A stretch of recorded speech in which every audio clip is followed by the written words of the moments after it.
জিও আসল খেলা শুরু করলো বিএসএনএল। সিম পোর্টের রেকর্ড করলো ভারত। 6 জুলাইয়ের মধ্যে এত ছড়ালো।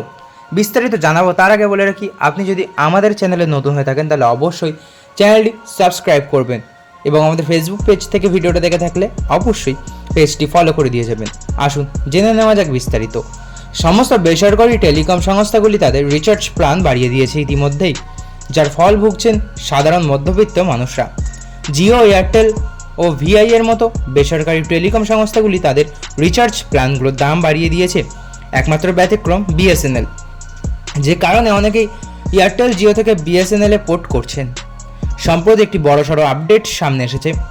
এই প্রসঙ্গে প্রাপ্ত তথ্য অনুযায়ী জানা যাচ্ছে যে সরকার একটি চুক্তির মাধ্যমে মহানগর টেলিফোন নিগম লিমিটেডের কার্যক্রম বিএসএনএলের কাছে হস্তান্তর করার বিবেচনা করছে।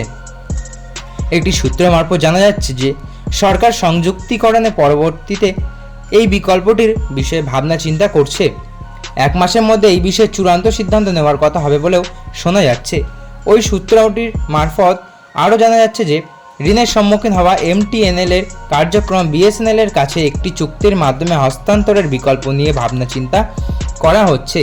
সাম্প্রতিক সময়ে যখন টেলিকম সংস্থাগুলি তাদের ট্যারিফ প্ল্যান বাড়াতে দ্বিগুণ করে দিয়েছে, এই অবস্থায় সাধারণ মানুষকে স্বস্তি প্রদান করার উদ্দেশ্য কেন্দ্রীয় সরকার বিএসএনএলকে নতুন করে জীবিত করবার জন্য একাধিক গুরুত্বপূর্ণ সিদ্ধান্ত নিয়েছে বলেও জানা যাচ্ছে।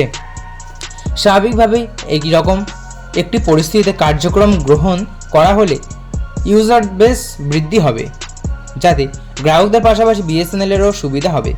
এই প্রসঙ্গে উল্লেখ্য যে এমটিএনএল দিল্লি ও মুম্বাই নগরীতে টেলি যোগাযোগ পরিষেবা প্রদান করে, আর বিএসএনএল দিল্লি ও মুম্বাই ছাড়া সমগ্র ভারতে পরিষেবা প্রদান করছে। মোবাইল নাম্বার পোর্টেবল পরিষেবার জন্য ভারত ইতিমধ্যেই রেকর্ড করে ফেলেছে। শুক্রবার একথা জানিয়েছে telecom regulatory authority of India. TRAI জানিয়েছে যে 6 জুলাইয়ের মধ্যে মোবাইল পোর্টেবিলিটির সংখ্যা 100 কোটি ছাড়িয়ে গিয়েছে। মনে রাখবেন যে TRAI পরিষেবাটি 20 জানুয়ারি 2011 সালে শুরু করেছিল। মোবাইল নাম্বার পোর্টেবিলিটি আসলে কি? MNP বা মোবাইল নাম্বার পোর্টেবিলিটি পরিষেবা এমন একটি সুবিধা যা মোবাইল ফোন ব্যবহারকারীদের তাদের মোবাইল নম্বর পরিবর্তন না করেই নেটওয়ার্ক প্রোভাইডারের পরিবর্তন করতে দেয়। এর মানে হলো যে আপনার বিদ্যমান সিম কার্ডের সঙ্গে যুক্ত নাম্বারটি ধরে রেখে আপনি একটি নেটওয়ার্কে অপারেটর থেকে অন্য নেটওয়ার্কে স্থানান্তর করতে পারেন। উদাহরণস্বরূপ, এই পরিষেবার মাধ্যমে একজন জিও ব্যবহারকারী তার নাম্বার বিএসএনএলে পোর্ট করলে বা একজন বিএসএনএল ব্যবহারকারী তার নাম্বার এয়ারটেলে পরিবর্তন করলে এতে ব্যবহারকারীর নম্বর একই থাকে, কেবল তার নেটওয়ার্ক পরিবর্তন হয়।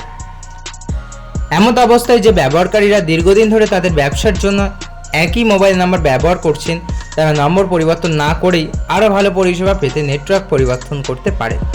নিশ্চিতভাবে এই পরিসংখ্যানও সচেতনতা বৃদ্ধির বড় লক্ষণ। উল্লেখ্য, জিও ও এয়ারটেল তাদের রিচার্জ প্ল্যানের দাম বাড়িয়ে দেওয়ার পর থেকে অনেকেই তাদের নেটওয়ার্ক প্রোভাইডার বদলে ফেলেছেন এবং ভিআই ও বিএসএনএল এর নেটওয়ার্ক নিয়েছেন। তো বন্ধুরা, এই ছিল আজকের ভিডিও। আশা করি ভালো লেগেছে। ভালো লাগলে অবশ্যই একটি লাইক করবেন এবং আপনার কী মতামত তা কমেন্ট বক্সে অবশ্যই জানিয়ে যাবেন। ধন্যবাদ।